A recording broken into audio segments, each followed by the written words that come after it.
Yo, what's up, everybody? Oh, wrong headphones.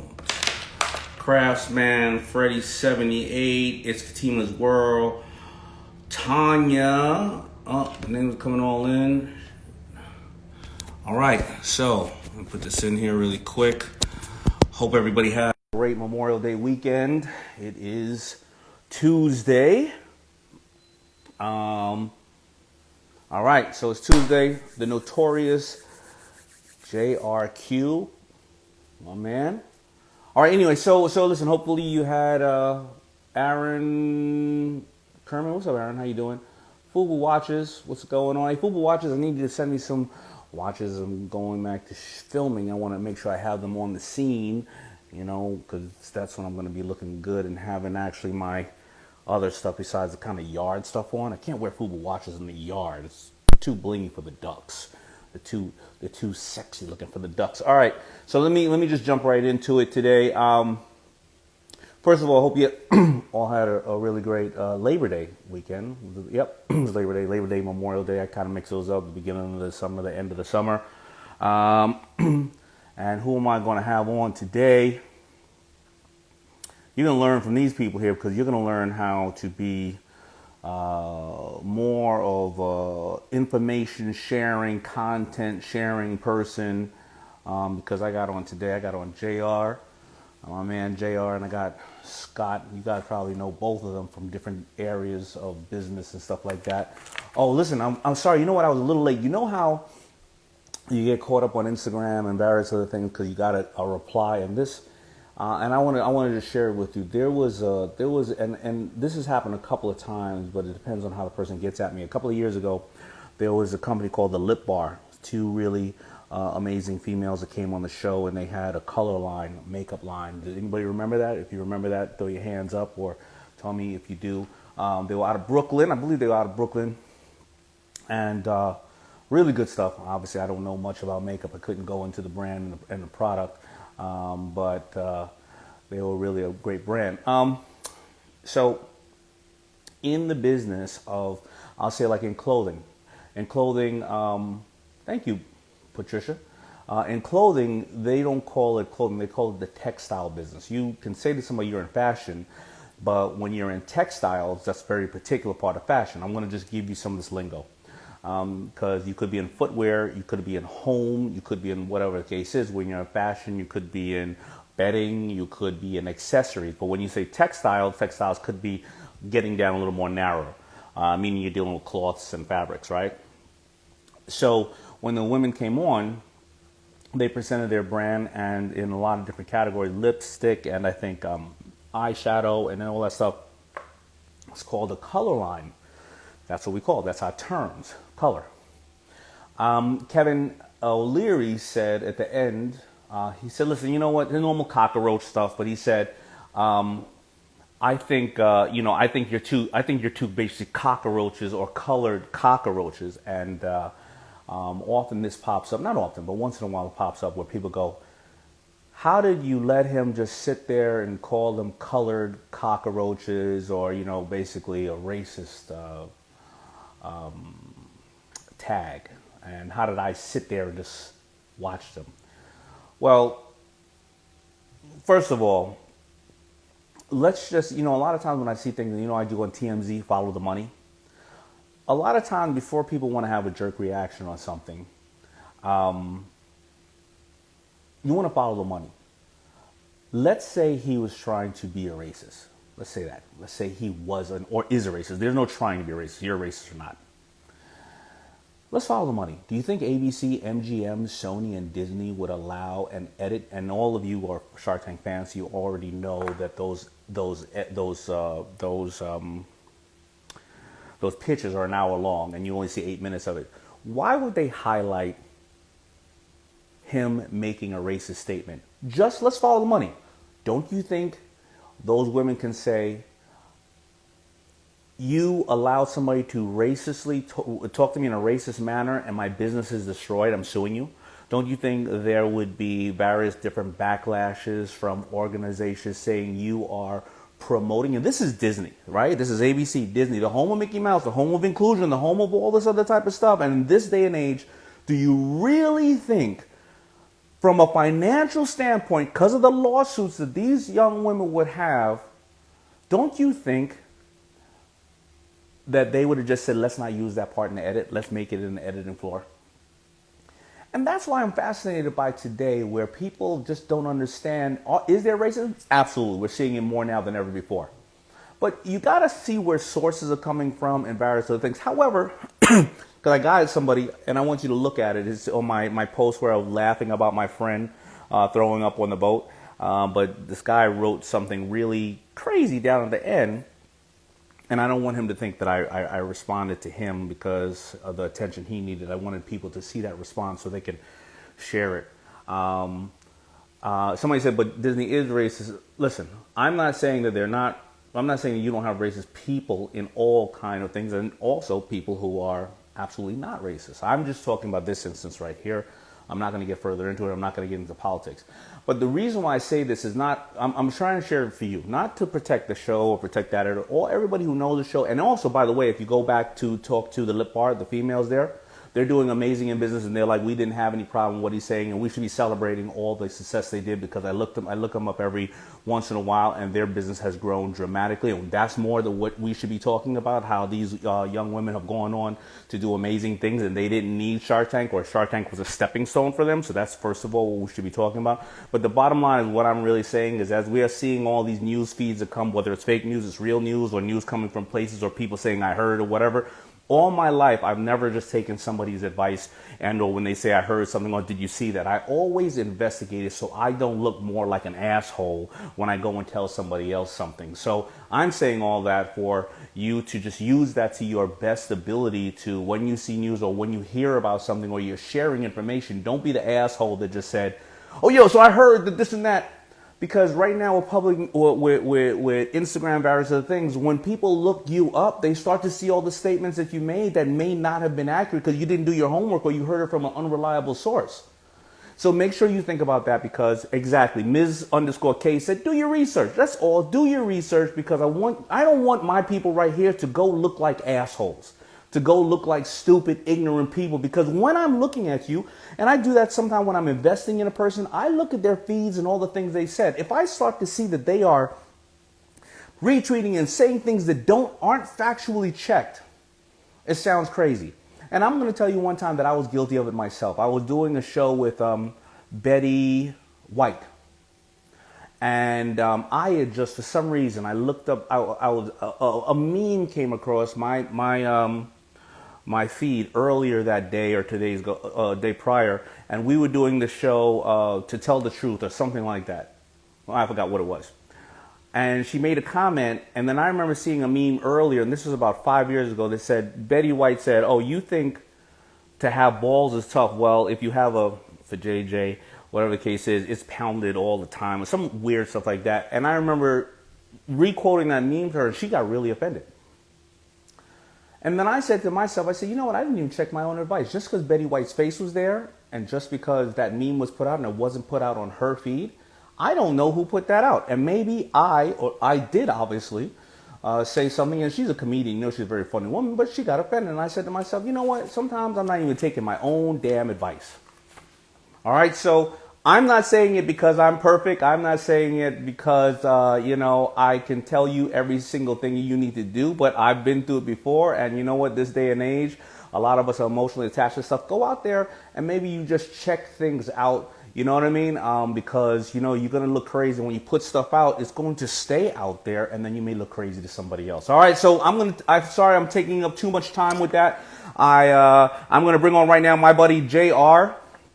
Sports Brief. Now, let me just give you a little bit of, let me give you a little background on JR. So, he interned in marketing and events at Vibe magazine at the age of 17 and turned what was supposed to be a 3-month position into a year-long crash course in business marketing and communication. Remember, I told you about 80% or 75% of my staff started off as interns.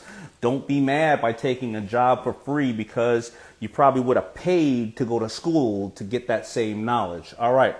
Arranged the first online podcast to be broadcasted directly from the internet to MTV.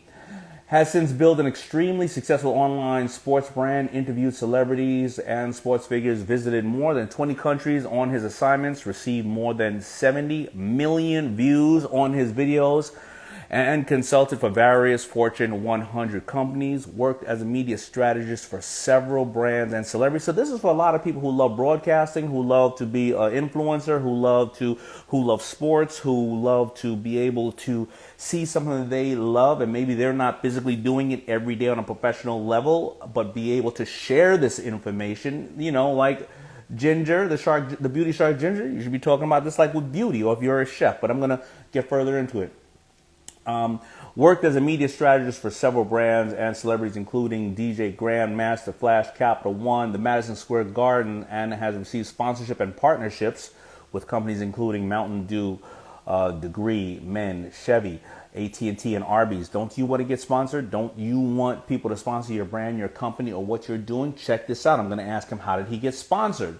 All right. And is currently the youngest contributor to HLN TV, formerly CNN Headlines News, and a contributor to CBS Sports Television and New York Daily News, and is launching the Sports Brief Network. Don't you want to be a contributor? Let me bring on JR really quick so you guys and girls can get to understand my man.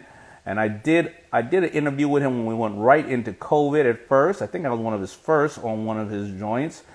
And Scott Rogowski's up next. Scott, please pardon my tardiness.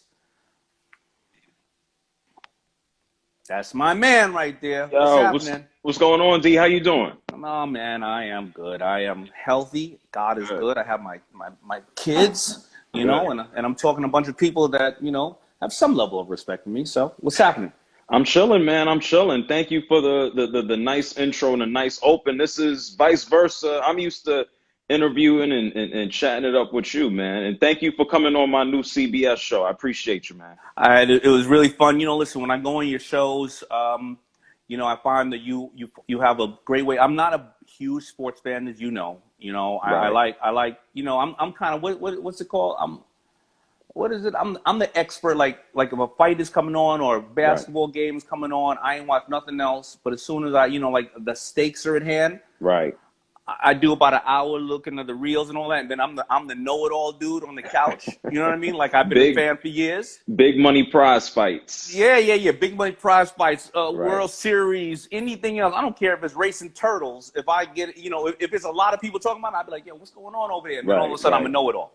But I got you. when you put me on, a lot of times you blend the commonalities of sports and business and drive together. So first of all, you know, thank you for what you do. You have the ultimate drive. A lot of people know you, and a lot of people don't know you, and they will know you. That's it. I mean, there's only two types of people, right? People who don't know you, or people who will know you. Gonna learn, right? Right. How do you, for people right now, how do they become contributors? How do they become experts in their field if they don't necessarily have the bright light shining on them automatically? Like, I am fortunate enough to be on a television show where they're advertising my intellectual property. But you had to go viewer by user by user by viewer by, like, tell me the key to what people can learn right now and how to broadcast or get anything out, and the keys that you learn. You know what? You have to be very passionate about whatever it is that you're trying to do. It can't be a suggestion that somebody said, hey, you should try this. It can't be something that you like to do every now and then. You have to have passion in what you're doing. A lot of people cook day to day. A lot of people will put on makeup. A lot of people are handy with their hands. A lot of people like to build things. A lot of people are into technology. You know, I took one of the things I'm really interested in growing up and watching sports, and I turned it into having a radio show. I turned it into being on television. And a lot of it, you talk about like the groundwork part of it, man, there were no bright lights. My first bright light was the light in my old bedroom. Like, I started on YouTube, and I created content and put it out every single day. Well, listen, I want to narrow them deep, because listen, everything that we talk about, it could be talked about, and you're not, and I know you can get narrow and deep on it. When you're saying somebody has passion, I want people to hear what you're saying right now. You are and were a sports fan. Yes. You weren't a known athlete. Everybody in the world who loves sports can easily talk sports at dinner, on the phone, whatever the case is. Why am I listening to you? So when you say passion, it had to come through. It had to come through so strong, and it had to. You had to be, like you said, every day. You had to be. You had to. Your voice had to be heard over Right. everybody else. Right. How did you do that? I looked at what was out there and I figured out what was going to be different, what was missing. And I said, ultimately, I'm going to be myself. You know, when you think about like sports talk and sports radio in general, it's real specific and it's been the same for a long time. It's like, let's take a former athlete, put him on radio or TV, and then let's go ahead and take a quote unquote traditional journalist, a lot of times who is an older white man, and let's pair them up and boom, we have a sports show. And what I said, I found a hole in the marketplace. I said, I'm younger than everybody that's on television. I said, through my work in marketing and just being around and hustling and interning, I said, I have relationships. I said, okay, I can do this too and fill in a hole where there's nothing else. And I put it to you this way. I relate a lot of things to music. Like we can think about a lot of great musicians, even if you want to talk about hip hop. It doesn't matter if you think Jay-Z's the best ever, or Biggie, or Pop, or if you want to look at somebody like Lil Wayne now. The thing is, every great musician or artist, you could say they're all a part of the same genre, but if you want to stand out, it's like, what makes you different?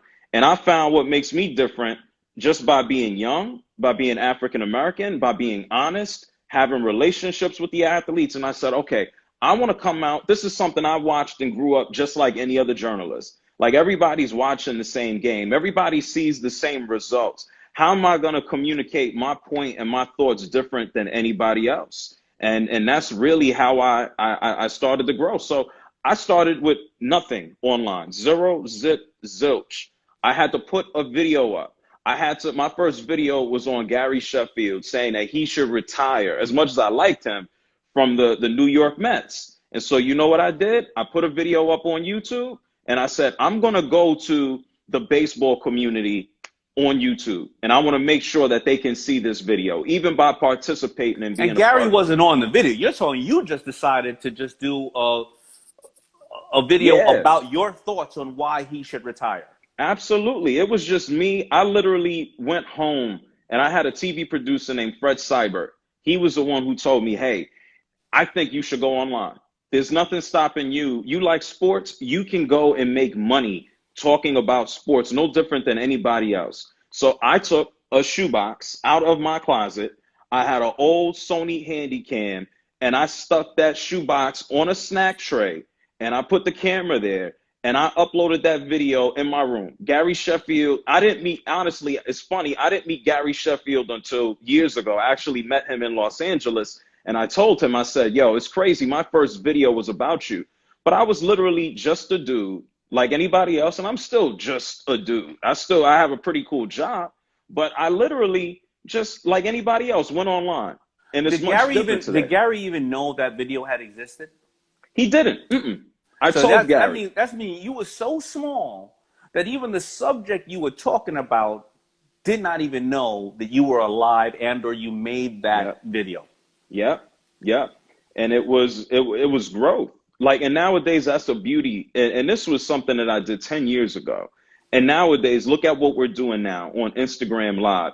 10 years ago, when I started JR Sport Brief, when I was just like really starting to get into college, the teams, the leagues did not embrace social media for what it is now. There weren't social media posts. There weren't let's do interviews. There wasn't Zoom. I think Instagram even came around in 2011, didn't it? Yeah. So that it wasn't even out. Instagram didn't even exist. Listen, there was not even an acceptance of any type of social media. It's like you're the New York Daily News, you're the New York Times, you're the LA Times, or your ESPN or CNN or Fox Sports. It's like the internet is like you're over there. You're on the internet. And it's crazy to see how much thing has changed. And now with all the big sponsors that you've had that have shared with you, and a lot of people think sponsors only go after like you said, the New York Times or whatever the case is, what differentiated you from everybody else and make big sponsors say, I want to give you a couple of dollars? Because everybody right now, they would love to get sponsored using Sure. somebody else's money to help their platform as well as help that brand, right? So Hmm. how did you go after sponsors? Did they come to you? Did you find an agency? Did you mail shit into them? Did you send, look Right. my age, right? Did you mail shit into them? Did you Yeah, send them a nah. video, fax? How did you get them? A lot of it is, I like to say the cream rises to the top. And if you're putting out good content, for an instance of me, people started to find my videos. The brands and the agencies started to see my work online because there really wasn't anything like I was doing online. You would have vloggers and people popping up from here to there, but nobody eventually, as I continued on, the quality of my videos increased. I was able to utilize some of my relationships to go get interviews. I would do experiences. I had a good friend of mine from an agency one day reach out to me and say, hey, I'm working with Mountain Dew. We want to have you come out to Alaska to highlight our new drink. It's dog sledding. I've been out to NASCAR races. Hey, we want to put you on the track, drive this McLaren. I've done Tough Mudders and work with Degree Men. And so a lot of this has been just building relationships along the way, but letting my content speak for what's out there. And it's so, I don't want to say it's easier because ain't nothing easy, but it's not so, you don't got to be a giant television network. Everything is so direct and it's real niche. So even if you have a niche product or you're promoting a brand or you're promoting yourself, if you're in auto, fashion, beauty, architecture, there are people looking to advertise, not just huge, but also small because it's so direct. Well, let me ask you another question. So right now, you have various different platforms. So right now, there's ways that people can get to people. And let's say somebody right now with a small business does not have all the money to get to you from this platform, that platform, because some of your bigger shows got to be sponsored. People get to me, like I'll give you an example. My friend here who has this lip balm called Fan Love is got to me, and Right. I respect him and put her up. I couldn't care less about if I got anything from her because I love the brand. Are there ways as small people that they get to you and that you feel like you value what they're doing and they can show you their value to you, and because do you give people a chance like that? So yeah, you know what? I'll highlight it, or I'll wear this shirt, I'll do this on one of my Right. joints right here where I don't have heavy sponsors, but I got the time Sure. and I like the stuff. Do you do that, and how do they get to you? Yes, absolutely. Everything for me, just speaking personally, everything is about community. My whole brand has been around community. It's about the community of sports fans. It's about the community of athletics. So, like, I love talking to people. I love entertaining folks. It doesn't have to come at me with, hey, this is Capital One. Like, I will gladly chat it up with somebody on their own podcast if I feel like they have the structure of what they want to do put together. And you can reach me easy. You can hit me on IG. Lots of folks email me I got a public email address that I go through, jrsportbrief@gmail.com. Like everything I have built, what I've done, like person, viewer to viewer. And along the way, it's like, okay, I reached one person. Okay, if you liked what I said about the Milwaukee Bucks, if I hit 5 people up, you might share it with 5 or 10 of your friends. And that's really how the growth of what I've done has really moved. So I'll entertain anybody if they come in and if they make sense. Well, I can't wait to get back on your show, man. I know I got Scott coming up, and Scott's gonna be fun. But I want people to know where they can find you. Obviously, I didn't even pin the comment. Let me make sure I pin the comment so they can find you here. But where else can they find you, man? Oh, well, you can listen to me every single weeknight on CBS Sports Radio. I host a national show. And then all my social media, everything is JR Sport Brief. So that's JR Sport Brief on Twitter, Facebook, Instagram. And it's the same for my email, jrsportbrief@gmail.com. All right, JR, brother, I love you, man, and keep doing what you're doing, man. And so how, last question is, I know Yeah. sports is back here and it's not back here, but there's enough content out there for you to be chopping it up? We're getting into it, and people NFL starts on Thursday. The NBA is moving towards their finals. The NHL is getting down to their conferences. We have the Kentucky Derby. Baseball is trying to get their World Series. And then at the same time, you can't ignore all of the aspects of social awareness. And people are starting to realize and understand that sports doesn't operate in a bubble. These are human beings just like everybody else. So we're having sports conversations about shots, but we're also having sports conversations that highlight the real issues in life. So I got plenty of content to talk about. Well, good, man. We'll be checking for you. All right. Bless up, Daymond. Thank you. All right, you got it. Peace. Later. Well, that's my man. You gotta follow JR. Like, make sure you check him out. Now I'm gonna bring on Scott, and you probably know him already because Scott just had this meteoric rise. But all right, here goes Scott's background. Graduated from Johns Hopkins University in 2007 and took an unpaid internship. We're finding a lot of commonalities here.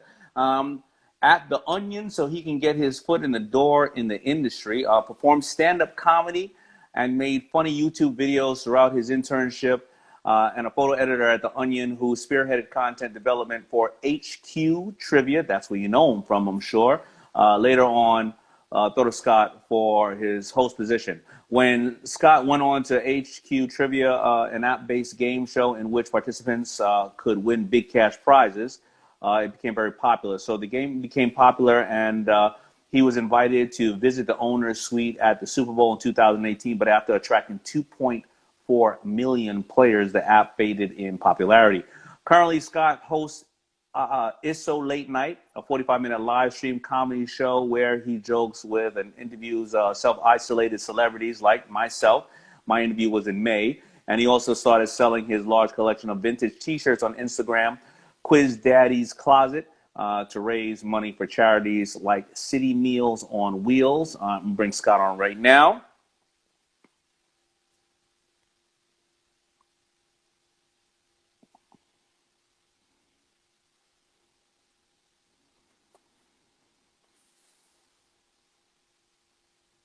Hello, hello. What's up, Shy? How you doing, man? David, man, I'm all right. How you doing? It is good to see you. I am great. Where are you at right now? I actually headed up to the old homestead. My old roommates, mom and dad, I'm back with them just for a couple days. They're helping out around the house. You know, they're in their 70s. They need some help when it comes to this pandemic. And my sister's across the ocean. She's in Scotland with her husband, so it's just me over here. So I'm doing the good son thing right now. That's what you should do. That's what you should do. Thank God. Thank God. So, man, it's good to see you. Listen, I'm going to hop right into it. I know we were running a little late, and thank you for your patience and your time. So, why don't we talk about right now, you know, you started as an intern. You were just talking to JR, and, you know, he started as an intern. And tell me about why. Now, did you do the intern for college credit alone, or just tell me a little bit about that? Because a lot of people think they got to get paid no matter where they go. I was out of college at that point. But before I get into that, I just want to shout out to JR here because, you know, the universe works in mysterious ways, David. JR was talking about his journey, how he's been hustling and grinding since day one. I have an email from JR, October 2009. He came to my very first group of sports talk shows I was doing called 12 Angry Mascots back in 2009. And he was a scrappy young kid who's like, hey, I want to come out and cover your show for my blog. I'm like, sure, come on out. Nice. He comes, he does a video with Darrell Reeves from the Jets. It gets like 10,000 views. So I have emails with him from 2009, 2010. And to see him 10 years later, after all that work, blowing up the way he is, I just, hats off to JR, man. I'm telling you, I've seen that journey since day one, and I'm so proud of him. And it's such an inspiration. You know, myself and I look at myself the same way. I was a nobody comedian at the time, just doing my own thing, being a self-starter. I was doing the internship in 2008. That was after I graduated college, so I was not getting paid there, doing other side gigs to pay rent while I was doing the internship. But, you know, getting back to that, it's the networking effect that you talk about. You mentioned in my intro, Nick Gallo at The Onion. I met him in 2008. 10 years later, he's calling me up and saying, hey, you want to come in and audition for this HQ thing? So had I not met him and maintained that friendship back then, you know, we stayed friends on Facebook. We could go to parties together. You know, we were actually, you know, we stayed in touch. But you don't even have to be that in touch. If you just are a nice person, a good person, and you make those connections in your early career, 5, 10, 15, 20 years later, you never know when those connections are going to come back and help you out. And that's exactly what happened with Nick. That same thing happened with us. You and I, because of our buddy Zach, he said, "Hey, somebody wants to do a spoof on Shark Tank." This was about 10 years ago.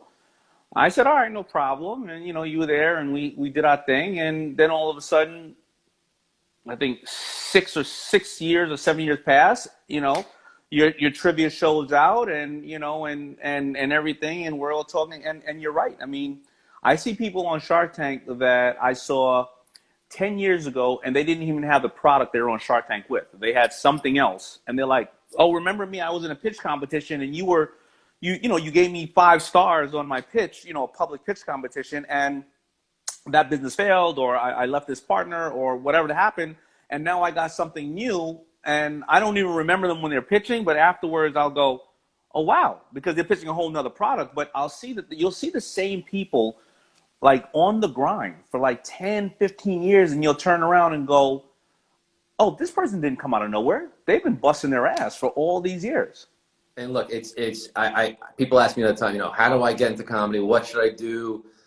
And I feel like a lot of people just want that instant success. And no matter what field they're in, whether you're a writer, I mean, that's probably the hardest thing, because, when you're in the creative arts and you're an artist, a painter, a writer, you're putting your brain out there into the page or to the canvas. It's going to take a long time. Most of the time, it takes a long time for you to build up that social capital and to get people to recognize, oh, this guy or girl has some talent, some genius here, if you actually have that talent and genius. I mean, look, some people put it out there and it's not that good, and you're not going to get, all right, try something else, Everything isn't for everyone. But yeah, you won't know it's not that good until you put it out. Exactly. You got to put it out. JR, look, how many sports fans out there? Tens of millions, right? Yeah. But how much doing what JR's doing? Not too many, because he went out there and did it. And let's prove that he's got the talent for it.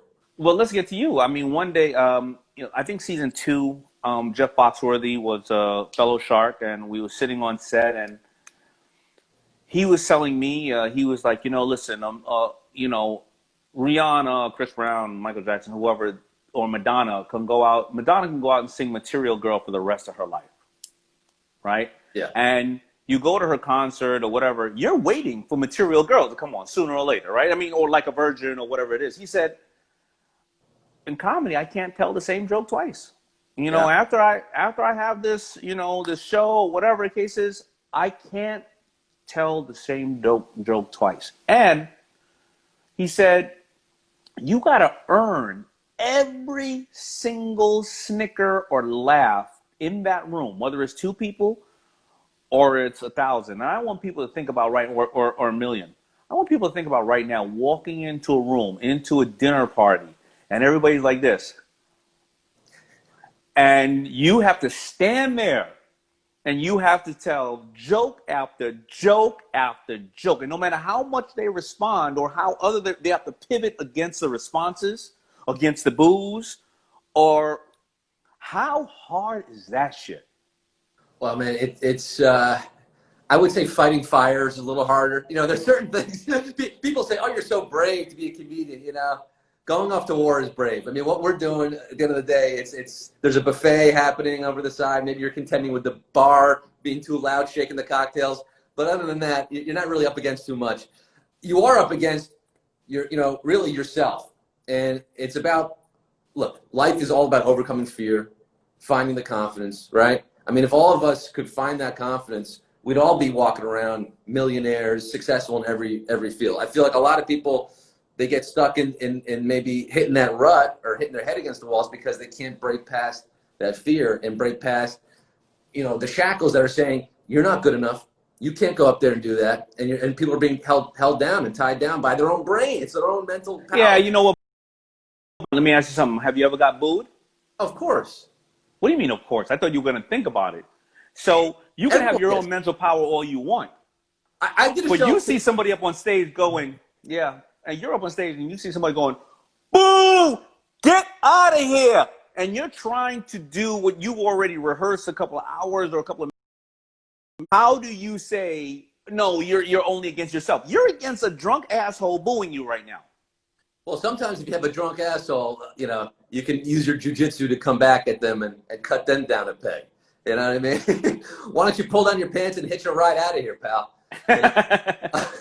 but there's certain lines. But I'll tell you one story. You know, I haven't been doing a lot of live comedy lately because, of course, no one's doing any live comedy lately.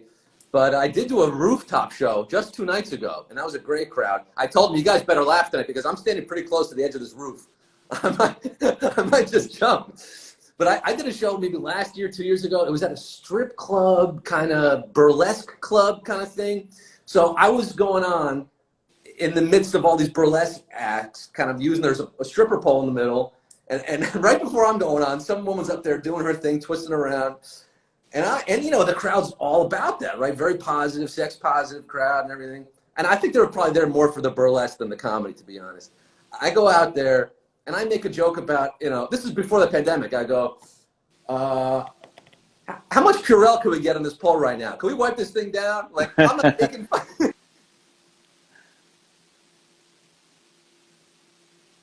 Fun of the you know, the stripper kind of thing, and I called him a stripper. God forbid you call them a stripper. The place went nuts. Boo! These are dancers. This is burlesque. This is art. So, Right.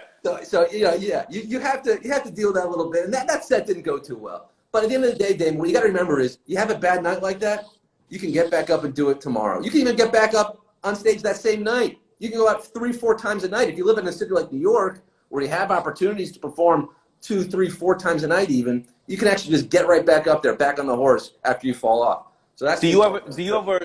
Are you the kind of person or comedian that makes fun of yourself, or because I find, you know, my boy, he showed me a video of this guy. The guy has, I think, cerebral palsy. I'm not sure what's his. And you may know the comedian. What's his challenge with walking? But he has the 2 sticks, and you know, he walks like that. Yeah. And he's a comedian. Josh and Blue.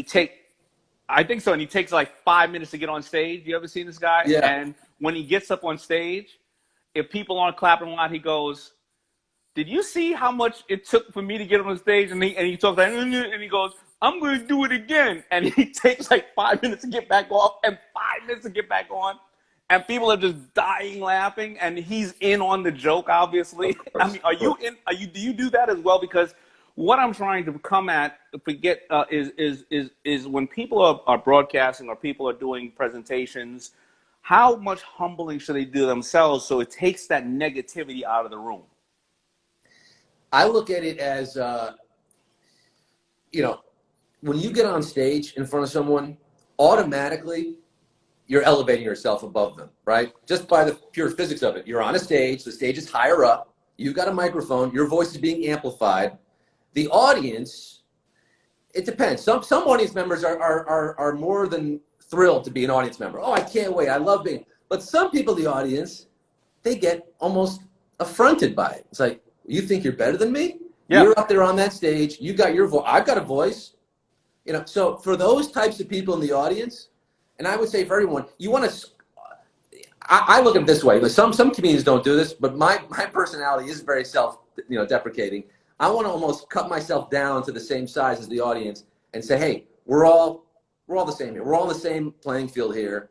So you throw some of those jokes out there, and if you have cerebral palsy, you know, you talk about it. If you're 7 feet tall, you mention that. If you're 5,000 pounds, you mention. I mean, you know, if there are things about your appearance, because again, people are judging you right on your looks when you walk out there. What's this guy going to talk about? What's this person all about? So if you address those things with me, it's like, look, I get it. This is almost too much Judaism for one face. Like, let's turn it down a little bit. Right? but you know, so you kind of throw that out there, and if you get people laughing at you, I think that kind of brings everyone kind of in this safe space together. Now you can say, hey, I'm just one of you. We're going to have a good time tonight. And then you can start talking about whatever you want. And it also helps if you're going to talk about divisive issues, you know, get political or whatever, you know, you want to sort of say, hey, we're all human at the beginning here. Let's start from a place of humanity. And then we can disagree on certain things, but I'm going to give you my point of view. I have the mic. I am the one being paid to be here. So, you know, listen to me for tonight. And if you want to talk to me after the show, we can talk. Well, listen to you. So when I first started speaking, because it took me a couple of years to get this, and I'll tell you my response to it, but how can people relate to this is that, you know, you'll see people sleeping in the crowd, and I've also seen, you know, you'll often see people get up and just walk out. And I used to say, damn, what did I say so bad? You know, like, or damn, I'm that whack, or whatever the case is. And I started to realize that I shouldn't take it personal because they may have to go out, they may have to get up because they had to go to the bathroom, or they had to call their daughter, or it was time for them to leave because they wanted to be there for an hour, but they can only be there half an hour. And now we're seeing it on the Zooms and the Skypes when you're on these big calls and half the people are turning their screens off, or you see them clearly emailing and texting on their phone, or maybe they're playing a game like a Monopoly, like sometimes I actually do on some Zoom calls, right? How do you not let that get to you and not feel like what I'm saying is not of value to this person? You know what I mean? How do you let that not get to you, if at all? I mean, because my thing was just, I realized that I assumed that no matter what, something was really important, like their daughter or their wife, or they had to leave, or they had to go to the bathroom, because if I take it any other way, I'm going to overanalyze the thing, and then it's going to affect what I'm presenting to the rest of the people who are actually listening. Yeah, I go the other way. I just assume that they have evil in their heart. They are terrible people, and they're going to hell, and they can't be saved. And no, look. When you come to these events, when you speak in front of a room of 300 people or whatever it is, you just have to know you're not the Pope. You know, everyone's not sitting there raptured in your presence. Okay, the people who booked you, they're fans of yours. But most of those people, some of them, if they're not like paying members for coming to you, I'm going to pay $30 to see Daymond John speak. I'm going to, if they're not coming for you and they're not invested in that, well, not everyone may not be, paying attention all the time. And you have to just accept the fact that some people maybe were brought here against their will. Some people, some boyfriend dragged their girlfriend along, some girlfriend dragged their boyfriend, whatever it is. That's a good point. You just go, I'm here for the people who want to see me. And if you're one of the people who don't know who I am, or don't care for my stuff, I'm not here for you. Look, Disney movies aren't for 28-year-olds most of the time. Kids movies are not for adults. I mean, like, certain things are for certain people sometimes, and I'm not for everyone. I like to say I'm not for anyone. Right. But everyone has their fan base, their niche, and you cultivate that, and you can't worry about it. You're not going to get everyone on board with you. Like The Onion. I always thought about this. You mentioned The Onion, the paper I interned for, and I got to write for, fortunately. I think The Onion is some of the best comedy going today. I mean, certainly 10 years ago, 15, 20 years ago, the best written comedy out there. But, their circulation was maybe a couple 100,000, right? Like, they weren't reaching 300 million people. A lot of people would read The Onion headlines and think that was the real news. They didn't even get the joke that The Onion was trying to tell them. So for those people, if you're reading The Onion and you don't realize it's a joke, I'm sorry, you're never going to understand The Onion. It's just not for you. Right. But The Onion, to me, had like a ceiling. There's only a certain amount of people who are ever going to really appreciate and understand this publication. And that goes for everyone and everything. Not everyone's going to love Daymond John. Not everyone's going to love Scott Regatta. Not everyone's going to love you. Accept it and move on. Yeah, I got it. Well, so what are you doing now again? Where can people find you right now? Obviously, I put up your IG, and I want to know, because I know you got a lot of different content going out. And where can people find you right now besides IG, or that's just the main place? You can find me at my parents' house right now. IG. Yeah, I've been sort of taking a break from social media, man. This pandemic, I will echo what everyone is saying. The whole beyond the pandemic, the social justice movement that's been picking up this summer. I basically, after we recorded our show, I think you might have been one of my last guests, Damon. I sort of took a step back. I wanted to give space to other voices out there and other creators that I wanted to take some time off away from all that and, educate myself further and get more on the level of what's going on and be part of the movement, go out in the streets, reading James Baldwin, getting into all this. And, so I'm still, frankly, kind of in that mode right now. I'm reading Eddie Glaudet's book, Born Again, about James Baldwin right now, and I'm reading, I read So You Want to Talk About Race, Ilgiomo Oluo, and I'm just like reading, I'm watching, I'm kind of sitting back and creating less right now to sort of recharge my spiritual self a little bit and to be, that universal consciousness we're trying to reach. I think that's kind of the most important thing. But I am maintaining my internet presence specifically for my t-shirt business, Quiz Daddy's Closet on Instagram. And I'm using the money that I raised there to donate to various causes. I've raised over $20,000 for charity so far. Been giving a lot to Black Lives Matter causes. I've been supporting a bookstore in the Bronx called The Lit. I bought 250 copies of So You Want to Talk About Race, and now I'm sending those copies of books out to people who want one. So if you find me on Twitter, DM me right now. If you want to read this book, you can't afford it, I'll send you a copy free of charge. If you have a school, I send 30 copies to a school teacher in Southern New Jersey. She's going to give it to her students and have like a whole teaching course around it. So I'm trying to, you know, support Black-owned bookstores, get these books and this knowledge into the hands of people who need it, who can't afford it. And that's kind of where I'm at these days. That's where you need to leave it, because that is absolutely amazing. So I really appreciate you, Scott, man. Thank you for what you're doing, and thank you for making us laugh, but also making us think right now. Appreciate you, man. All right, you got it, brother. Thanks.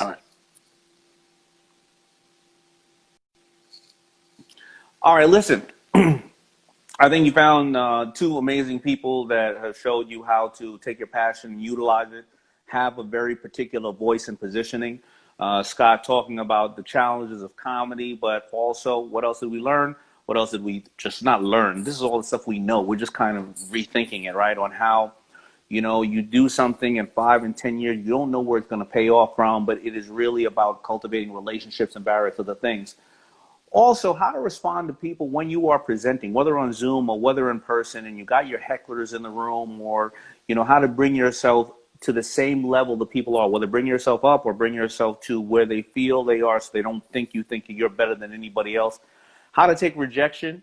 But I think one of the most important things that Scott said, and so did JR, don't you notice JR said, you know, we're talking about sports, but sports is reflective and they're not in a bubble where it comes to what's going on in this world. And Scott, you know, during the time when all of us are thinking about how we're going to, you know, recalibrate and power shift ourselves, he said, I'm stepping back from all this because I'm educating myself more in this world so I can be a better human being, as well as I'm taking the things that I can do, like donating this to this area.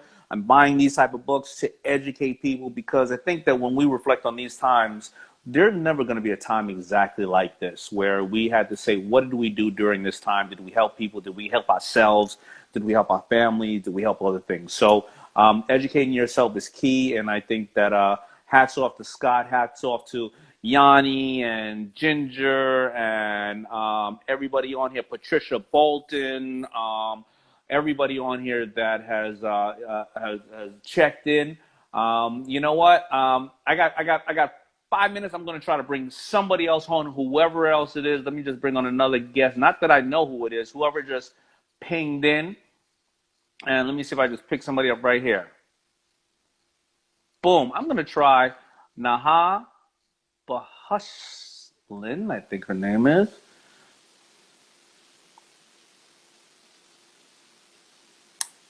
Out of nowhere. I know she didn't expect me to bring her on, and if she doesn't answer, I'm picking up somebody else really quick. Design to Ink. If she doesn't answer, I'm going to come for you. Let's see. I'm not getting her. All right. Let me see that. I saw that Design to Ink. I like that. I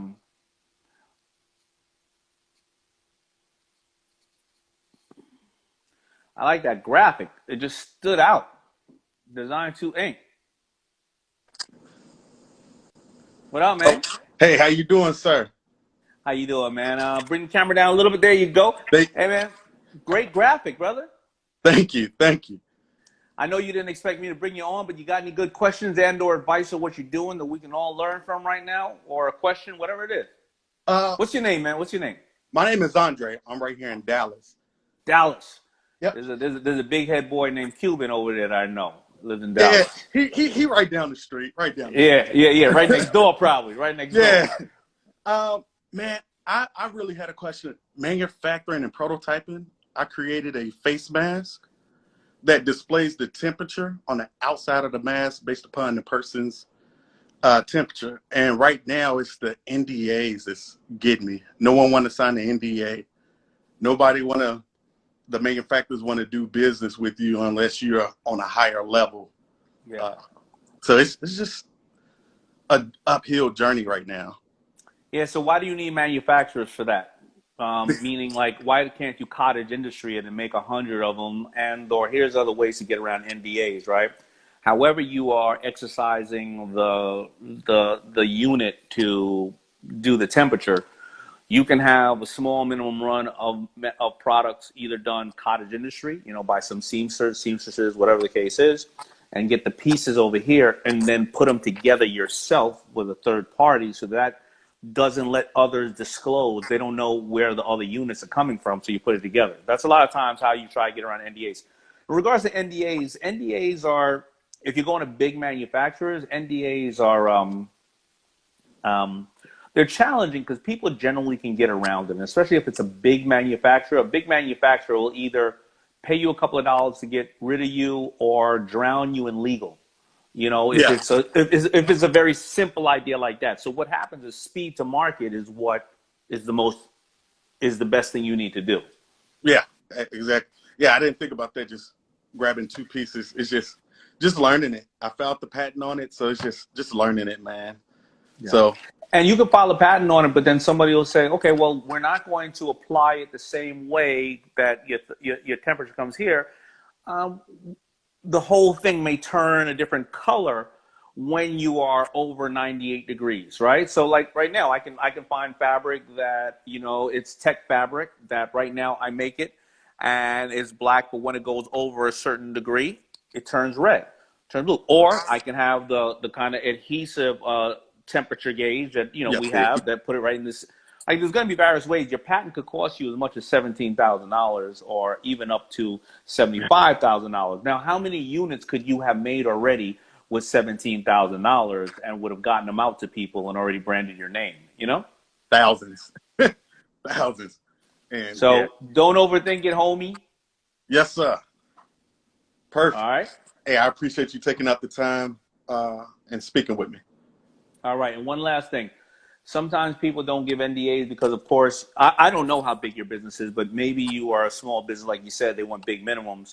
But they're scared if they're in the manufacturing business of signing one, because then somebody comes in with something similar that has nothing to do with yours. Right. Then all of a sudden you can potentially have, you know, a litigious claim against them. That's why I don't sign NDA. I can't sign NDAs because of companies I look at due to Shark Tank, because you can say to me, hey, I have this. I have no idea what's walking into Shark Tank tomorrow, and all of a sudden I have to have a conflict or disqualify myself from being in that investment because it had some component of what you were doing. So a lot of times that becomes a challenge. Yeah, that makes sense. Yeah. Perfect. All right. Yes, sir. Thank you. Go knock them dead, brother. All right. Peace. All right.